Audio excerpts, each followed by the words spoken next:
Russia বলছে যে মুক্তিযুদ্ধে ভারতের অবদানকে অস্বীকার আপনারা যদি করেন তাহলে কিন্তু সমস্যা। এজন্য বাংলাদেশকে মানে ভারতের সাথে এই যে চলছে ডিপ্লোম্যাটিক স্প্যাট, এই কারণে তারা এখন অর্থাৎ রাশিয়ার প্রেসিডেন্ট ভ্লাদিমির পুতিন সেখানে অংশগ্রহণ করেছেন এবং সাথে সাথে বাংলাদেশকে হুমকি দামকি দেওয়া থেকে শুরু করে সবকিছু এখানে আছে।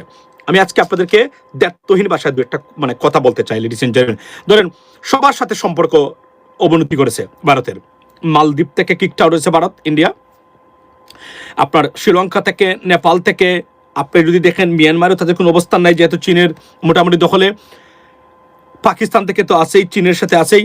বাংলাদেশের সাথে কিক আউট হয় নাই, শুধুমাত্র বাংলাদেশ একটা ফেয়ার অ্যান্ড স্কোয়ার অ্যাটিটিউডস বা সেন্টিমেন্ট চেয়েছে ভারতের কাছ থেকে এবং বলছে যে আপনারা আমাদের ইন্টারনাল ব্যাপারে শুধুমাত্র ইন্টারফেয়ার করবেন না। কিন্তু সমস্যা আমি মনে করি যে এখন আমাদের বাংলাদেশের মানুষ যারা আছেন আমাদের সবাই ঐক্যবদ্ধভাবে এটার একটা মানে আমি যদি বলি একটা পোস্টমর্টেম করা দরকার। ভারত বাংলাদেশের বেলায় এত কিছু কেন? মানে অন্য দেশকে নিয়ে তাদের মিডিয়ার এত মাতামাতি নাই, দু একটা খবর মাঝে মাঝে আসতো যখন তাদের সাথে সম্পর্কের অবনতি করেছে। কিন্তু বাংলাদেশ কেন তাদের মানে মূল কারণ, মানে বাংলাদেশ কেন সব কিছুর কেন্দ্রবিন্দু এবং বাংলাদেশ কেন ভারতীয় মিডিয়ার বা ভারতীয় গভর্নমেন্ট বা সব কিছুতেই মানে তারা মনে হচ্ছে যে তাদের কোনো রাজ্য এটা যে এটার মানে মানে অ্যাফেয়ারে তারা আপনার মানে ইন্টারভিউ করে থাকেন।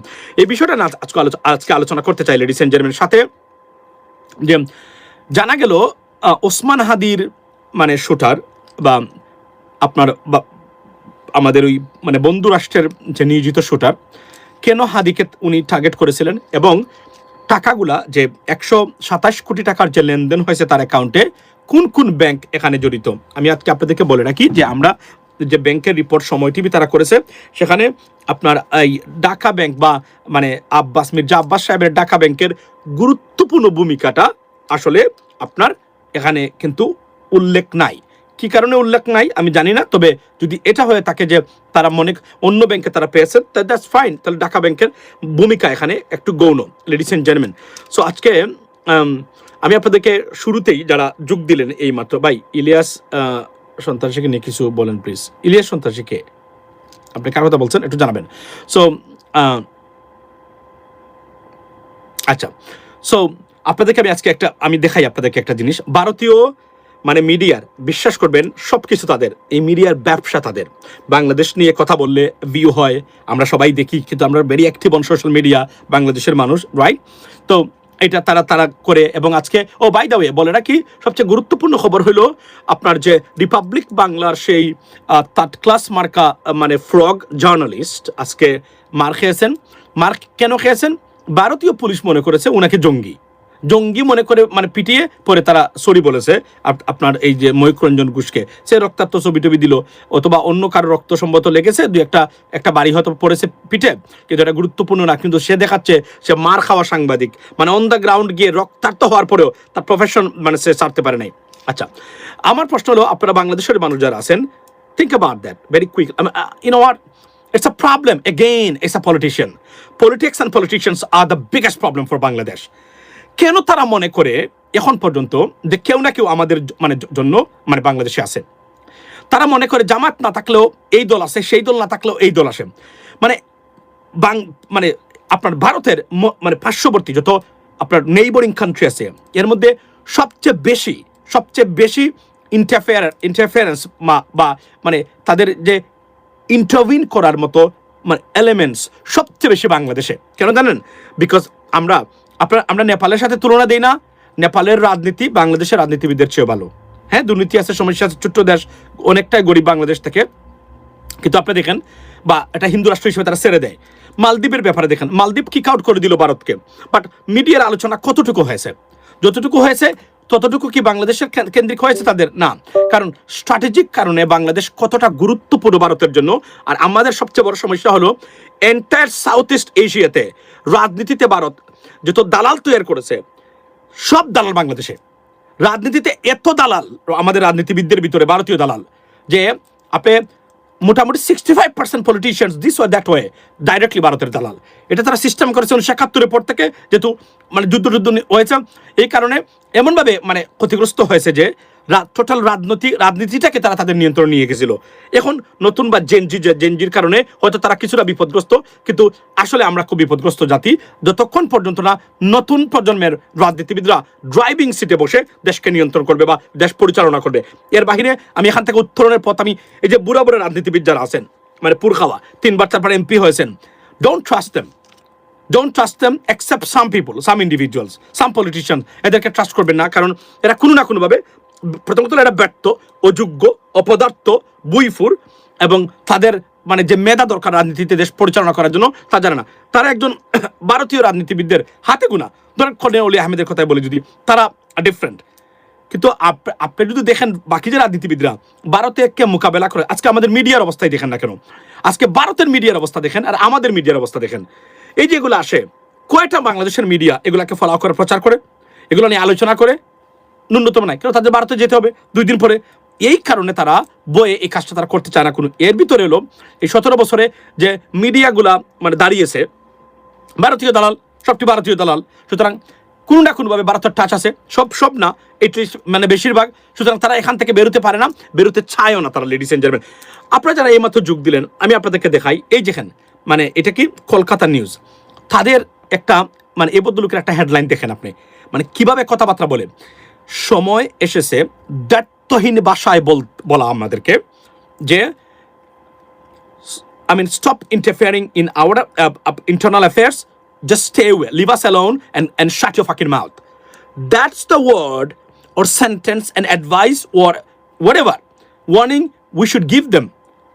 Apart from that, আমরা এখান থেকে উঠতে পারবো না, কারণ তারা মনে করে it is their profit, মানে লাইক বিজনেস, সমালোচনা করা অথবা আলোচনা করা, দুটো থেকে একটা থাকতেই হবে।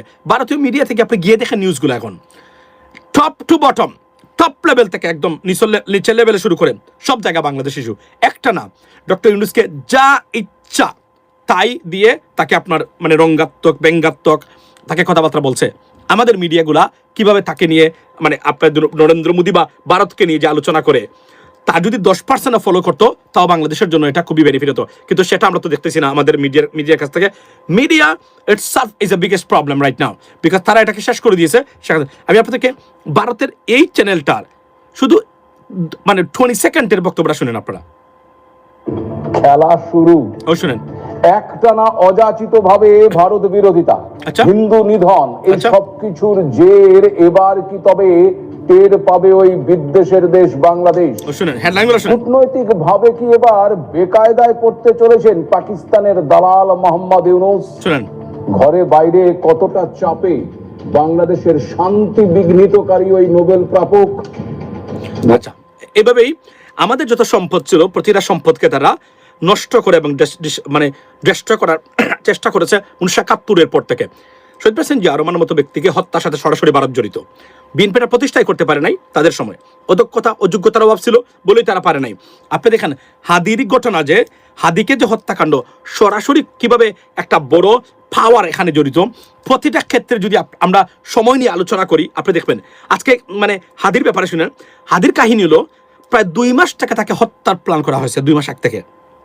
এবং এই 2 মাস আগ থেকে টাকা পয়সার লেনদেন, এই যে তার অ্যাকাউন্টে ব্যাংকগুলার ভূমিকা কি, এই যে ব্যাংক, এই ব্যাংকগুলা তো সবই আওয়ামী লীগের শাসন আমলে প্রতিষ্ঠা করা ব্যাংক। এই ব্যাংকগুলা সার পায় কিভাবে? অর্থ উপদেষ্টাকে এই জবাব দিবেন, বাংলাদেশ ব্যাংকে এই জবাব দিবে। যে ব্যক্তি দেখেন আইনের গরমিল এবং কি কাজ হচ্ছে, এই লোক গ্রেপ্তার হয়েছিল দেখেন অস্ত্র সহ সরাসরি চাঁদাবাজির কারণে 18 লক্ষ টাকার। এর মানে হি ওয়াজ ডেসপারেট ফর মানি। আপনি দেখেন তার অ্যাকাউন্টে 127 কোটি টাকার লেনদেন হয়েছে।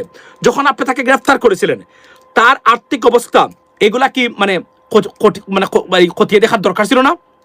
এই লোক সে তো প্রফেশনাল মানে মাফিয়া, সে এই যে শুটার ফয়সল। আপনি দেখেন এখানে একটা গুরুত্বপূর্ণ বিষয় আলোচনা করতে চাই আপনাদের সাথে, সেটা হচ্ছে যে আমারে কেউ আপনারা বুঝাইতে পারবেন না যে ফয়সল যে হত্যা করেছে তাকে এই অভয় দেওয়া হয়েছে, হি ক্যান এসকেপ। এই অভয় তাকে দেওয়া হয়েছে কারণ তার যে আত্মীয় স্বজনের যে বিবৃতি আসছে তারা মোটেও মনে করেন নাই ফয়সল হত্যা করে ধরা খাবে, তাদের এই বিপদ আসবে। তারা ধরে নিয়েছে ফয়সল যে হাদিকে, অরক্ষিত হাদি, যেহেতু তার সিকিউরিটি ছিল না এবং সবার সমালোচনা করতো। আপনি দেখেন সবার সমালোচনা করতো হাদি, এই সবার সমালোচনাটাই তার কাল হয়েছে। এবং সবচেয়ে বড় যে জিনিসটা, আমি হাদিকে কখনোই বলবো না, এবং আপনারা যারা এই মুহূর্তে যে এই আপনারা যে 1100-1200 মানুষ আছেন এখন এই মুহূর্তে, ডো নট ফরগেট হাদি। কেন জানেন? হি ওয়াজ আওয়ার ভয়েস।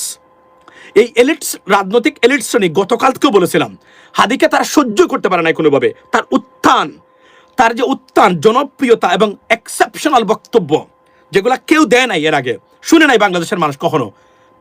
আমরা দিয়েছি, কিন্তু তার হাদি টপ নচ ছিল ওই ক্ষেত্রে, from the ground as well. এই যে এটা দেওয়া, রাষ্ট্রবিজ্ঞানের স্টুডেন্ট ছিল, রাষ্ট্রবিজ্ঞান মানে পড়েছে ঢাকা বিশ্ববিদ্যালয় থেকে, সুতরাং রাজনীতি বিষয়ে তার যে জ্ঞান, বাংলাদেশের 98% রাজনীতিবিদদের সেই জ্ঞান দ্বারে কাছেও নাই। সুতরাং এই যে মানে বিষয়টা ছিল, এবং ইন্টারন্যাশনাল মানে বিদেশে কখন না যাওয়ার পরেও, যদিও উনি চায়না থেকে ছিলেন, তারপরেও তার যে ইন্টারন্যাশনাল মানে কনসেপশনে, মানে পারসেপশনে তার যে রাজনৈতিক বক্তব্য, আনবিলিভেবল। এটা ভারত এবং আওয়ামী গোষ্ঠী এলিটস তারা মানতে পারে নাই। আমি নির্দ্বিধায় বলতে পারি, আওয়ামী লীগ বিরোধী শিবিরের যারা আছেন তাদের কাছ থেকে কোনো না কোনোভাবে এইটা মানে তারা মানে শুনেছেন বা এই অবয়টা পেয়েছেন যে হত্যা করলেও কিছুই হবে না, বিকজ সে এনসিপির সমালোচনা করেছে, ডক্টর ইউনূস গভর্নমেন্টের সমালোচনা করেছে, সে বিএনপির সমালোচনা করেছে, জামাতের সমালোচনা করেছে, আওয়ামী লীগের তো করেছে। অর্থাৎ পিওর ক্রিটিক ছিল, মানে দলমত নির্বিশেষে। এই যে সে তার ব্যক্তিগতভাবে কোনো দল ছিল না, একদম অরক্ষিত একজন মানুষ। He was a threat for entire political dynasty and political elite যারা আছেন, এলিট ক্লাস যারা আছেন বা এস্টাবলিশমেন্ট। এই যে থ্রেটটা, এই থ্রেটটার কারণে to shut him down, honestly speaking, that's why they took him out. এই কারণে তারা তাকে শেষ করেছে। বাট এখানে ঘটনাটা কি হয়েছে? ঘটনাটা হলো, আমরা যে 54 বছরে এইটা আপনার ওই যে আমরা বলি না যে মানে তীর্থের কাকের মতো, বা মরিচিকাতে আপনি যে মানে আপনার যে এই যে আমরা একটা কথা বলি না, এক ফোঁটা বৃষ্টির জন্য যেভাবে 54 বছর আমরা রাজনৈতিক মানে ইন্ডিভিজুয়ালের জন্য যেভাবে আমরা এক্সেপশনাল পলিটিশিয়ান আমরা অপেক্ষা করতেছিলাম, সেই এক্সেপশনালিজম আমরা বাংলাদেশের মানুষ বা জাতি পেয়েছিল ওসমান হাদির ভিতরে। তারা এটা মেনে নিতে পারে নাই, কেননা বয়সে কম, কখনো রাজনৈতিক, কখনো মানে he never ran for an office, still মনে হতো বাকি যারা আছেন রাজনীতিবিদরা লাইক এ চাইল্ড। এই কথাটা আমি বারবার বলি না, তাদের কাছে মানে তার কাছে তারা চাইল্ড মনে হতো, কোনো ডিবেটে তার সাথে পারবেন না, এটা আমরা জানতাম। এই জেলাসি থেকে শুরু করে সব কিছু মিলিয়ে আমাদের হাদি আমাদের কাছ থেকে ভয়েস অফ বাংলাদেশ আমি যদি বলি, অথবা আমি যদি বলি যে বাংলাদেশের মুখপাত্র যাকে আমি নাম দিয়েছে, তাকে তারা শুনিয়ে নিয়েছেন এখান থেকে। এটা যে অপূরণীয় ক্ষতি তারা করেছে দেশের জন্য, এটা বর্তমান যে রাজনৈতিক এস্টাবলিশমেন্ট যে রাজনীতিবিদরা আছে, 1 লক্ষ রাজনীতিবিদদের যদি আমি একসাথে আনি আর হাদিকে দেই, তারপরে তার ওজন বেশি হবে। কেননা আমরা বাংলাদেশের মানুষ যা শুনতে চেয়েছে, যে বলতে শুনেছে, আমি ফর এক্সাম্পল কিছু এক্সেপশনাল ফিগার্স বর্তমানে আছে, মানে আমাদের সোশ্যাল মিডিয়ার মানে বাহিরের যারা আছে, আমি মনে করি আমি এক্সেপশনাল, আমার বক্তব্য এক্সেপশনাল, আমার বক্তব্যের সাথে কারো মিল হবে না। এখন আপনি কে কত বড় মানে আপনার ওই জায়গাতে আছেন, আই ডোন্ট কেয়ার। বাকি যারা আছেন কোনো না কোনোভাবেই এরা, আমি অনেকেই, not all of them, but অনেকেই, বেশিরভাগই কোনো না কোনোভাবে টুইস্টেড, এবং you can rely on them because they do their own business than national interest. But আমাদের যে পিওর ন্যাশনাল বা জাতির উন্নতির জন্য যে আমাদের একদম মন থেকে এই চেষ্টাটা তো সবাই করতো না, হাদির ভিতরে এগুলা ছিল। এই কারণে বাংলাদেশকে দবিয়ে রাখতে হবে। বাংলাদেশকে দমিয়ে রাখতে গেলে বাংলাদেশকে কোনো দেখেন না, কোনো যদি মানে ধর্মীয় কোনো স্কলার উঠে, তাকে কোনো যে কোনোভাবে হোক তাকে দেশ ছাড়া করতে হয়, যদি দেখে যায় তরুণ প্রজন্ম। কিন্তু সুখের বিষয় হলো তারা পারে নাই সেটা মানে কি করতে, মানে কন্ট্রোল করতে। এই স্ফুলিঙ্গের মতো বিস্ফোরিত হয়ে আপনার আমাদের নতুন প্রজন্ম বুঝে ফেলেছে। ফর এক্সাম্পল আপনি যদি দেখেন এস এম শাহরিয়ার কবির, যে দিদি বদলুক যে ব্যারিস্টার, ওনার যে বক্তব্যগুলা, ফর এক্সাম্পল এই বক্তব্যগুলা কি আমরা অতীতে শুনেছি? কেউ কি বলেছেন যে শেখ মুজিবুর রহমান সাহেব উনি যে শপথ মানে আপনি যে প্রেসিডেন্ট হয়েছেন, শপথ না নিয়ে উনি প্রেসিডেন্ট হয়ে গেছিলেন? আপনি দেখেন, এবং আরো যে অনেক মানে বিষয়গুলো তুলে আনছে তার প্রতিটা ক্ষেত্রে এই কথাগুলো কি বলা হয়েছে? বুদ্ধিজীবী দিবস নিয়ে প্রমাণ সহকারে যে বক্তব্য আসছে, এই বক্তব্যগুলোকে অতীতে নতুন প্রজন্ম জানতে পেরেছে? কখনো জানতে পারে নাই। গতকালকে এই কথাগুলো বলেছি। সো এই যে জানা, এই তথ্য এবং এই লুকায়িত তথ্যকে এক্সপোজ করে দেওয়া, পাবলিশ করে দেওয়া, নতুন প্রজন্মকে ফিড করানো এবং তারা সেটা দেখা, তাদের চোখের সামনে এই মানে বিভ্রাটের বিষয়গুলা নিয়ে আসা, ইট ইজ আনবিলিভেবল। সেদিন আপনি দেখলেন একজন আপনার মুক্তিযোদ্ধা, যিনি একজন আর্মি পার্সোনাল ছিলেন, উনি ভারতে মানে গিয়ে সেখানে বলছেন যে এই যে ছবি আপনি দেখতে পাচ্ছেন, এই ছবিতে আমার বাংলাদেশের রিপ্রেজেন্টেটিভ কোথায়, যেখানে লেখা আছে ভারত, বাংলাদেশ এবং পাকিস্তান যৌথভাবে এখানে আপনার আত্মসমর্পণ বা সারেন্ডার অনুষ্ঠানে আপনারা থাকবেন, তাহলে বাংলাদেশের রিপ্রেজেন্টেটিভ কোথায়? এই প্রশ্নটা ভারতকে কি কেউ করতে পেরেছে কখনো? এই প্রথম আপনারা দেখেন 54 বছর পরে এই কথাগুলো, এবং এটার জন্য আমরা যারা আছি আমাদের জেএনজি হচ্ছে সবচেয়ে বড় ক্রেডিট ওয়ার্থী, এর বাহিরে আর কেউ নয়। কারণ গুণে ধরা ব্যর্থ রাজনৈতিক ব্যবস্থা কখনোই চ্যালেঞ্জ করতে পারে নাই বাংলাদেশকে জিম্মি করে রাখা, আপনার কুক্ষিগত করে রাখা। আমার একটা মিল আছে দেখবেন হাদির সাথে, মানে আপনার আমাদের বাসানী সাহেবের লাইফস্টাইলের সাথে তার অনেক মিল। বাসানী সাহেবকে এজন্যই দেখবেন এই যে বাংলাদেশের যারা দেশপ্রেমিক মনে করেন অনেকেই, ভাই ম্যাকলারম লাগাই দিছে, কিছে মলম লাগাই, আচ্ছা মলম লাগাই দিছে, অ্যাবসলিউটলি। আপনি ধরেন বাসানীকে মানে কেউ রেকগনাইজ করতে চায় নাই, আওয়ামী লীগ রেকগনাইজ করতে চায় নাই, ভারত স্বীকারও করতে চায় না। কেন করতে চায় না? কারণ এরা বাংলাদেশের স্বার্থে কাজ করেছে। কল্পনা করবেন আতাউল গনি উসমানীকে কমপ্লিটলি মানে সাইডেড, আতাউল গনি উসমানী জেনারেল মানে বঙ্গবীর, মানে আপনার আতাউল গনি উসমানীকে কোনো রেকগনিশন আওয়ামী লীগ দিতে রাজি না। কেন দিতে রাজি না? কারণ এই যে ভারত দিতে চায় না।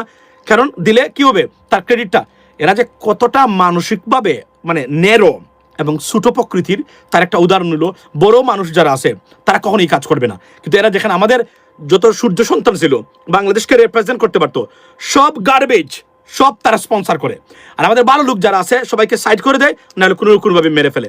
তো এগুলো আর কতদিন যাবে? যতক্ষণ পর্যন্ত আমরা ঐক্যবদ্ধ হচ্ছি। এবং আমাদের একটা বক্তব্য, হাদির বিচার না হওয়া পর্যন্ত হাদিকে মিডিয়াতে রাখতে হবে।